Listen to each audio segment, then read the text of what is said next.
एक सेकंड सोचो।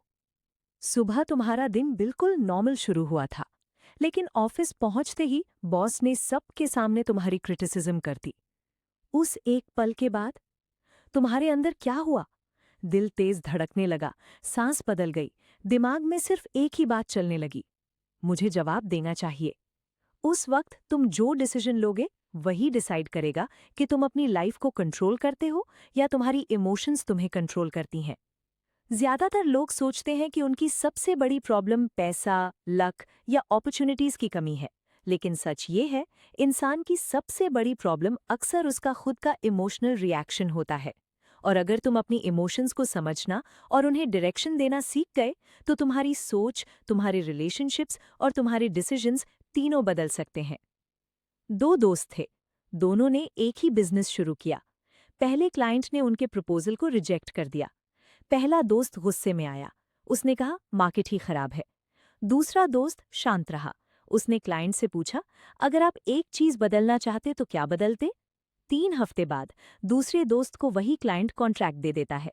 फर्क इंटेलिजेंस का नहीं था, फर्क था रिएक्शन और रिस्पॉन्स का। इमोशंस दुश्मन नहीं होते, वो सिग्नल्स होते हैं। गुस्सा बताता है कि तुम्हें कुछ गलत लग रहा है। डर बताता है कि तुम किसी रिस्क को महसूस कर रहे हो। दुख बताता है कि तुम किसी चीज को वैल्यू करते हो। प्रॉब्लम इमोशन नहीं, प्रॉब्लम है इमोशन के तुरंत बाद बिना सोचे एक्शन लेना। जब हम बिना रुके रिएक्ट करते हैं, तब हमारा दिमाग शॉर्ट टर्म सर्वाइवल मोड में चला जाता है, और सर्वाइवल मोड में लिए गए डिसीजंस अक्सर लॉन्ग टर्म रिग्रेट बन जाते हैं। मान लो किसी ने सोशल मीडिया पर तुम्हारी इंसल्ट कर दी। दो चॉइसेस हैं। चॉइस 1, तुरंत रिप्लाई, आर्ग्यूमेंट, स्ट्रेस और पूरा दिन खराब। चॉइस 2, फोन साइड में रखो, 30 मिनट बाद दोबारा पढ़कर डिसाइड करो कि जवाब देना भी जरूरी है या नहीं। एक छोटा सा पॉज कई बार एक बड़ी प्रॉब्लम को शुरू होने से रोक देता है। कभी कभी घर में किसी की बात हमें पर्सनल अटैक लगती है, लेकिन जब बाद में शांत होते हैं तो पता चलता है कि सामने वाला खुद किसी और टेंशन में था। हर रिएक्शन के पीछे सिर्फ तुम्हारी कहानी नहीं होती, दूसरे इंसान की भी एक कहानी होती है। जब भी इमोशन स्ट्रांग हो, ये 5 स्टेप्स फॉलो करो। पी, पॉज, 10 से 20 सेकंड रुक जाओ। ए, एक्नॉलेज, खुद से कहो, मुझे गुस्सा आ रहा है या मुझे डर लग रहा है। यू, अंडरस्टैंड, ये इमोशन किस बात से ट्रिगर हुआ। एस, सिलेक्ट, रिएक्शन नहीं, रिस्पॉन्स चूज करो।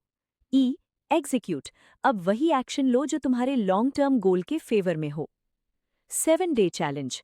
डे 1, हर स्ट्रॉन्ग इमोशन को नोटबुक में लिखो। डे 2, ट्रिगर आइडेंटिफाई करो।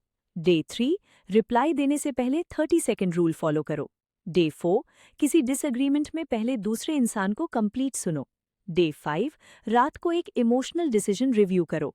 डे 6, किसी क्रिटिसिज्म को बिना डिफेंड किए सुनने की प्रैक्टिस करो। डे 7, पूरे हफ्ते के पैटर्न्स लिखो, किस सिचुएशन में तुम सबसे ज्यादा रिएक्ट करते हो। Action checklist. आज मैंने बिना सोचे रिएक्ट नहीं किया। मैंने कम से कम एक बार पॉज लिया।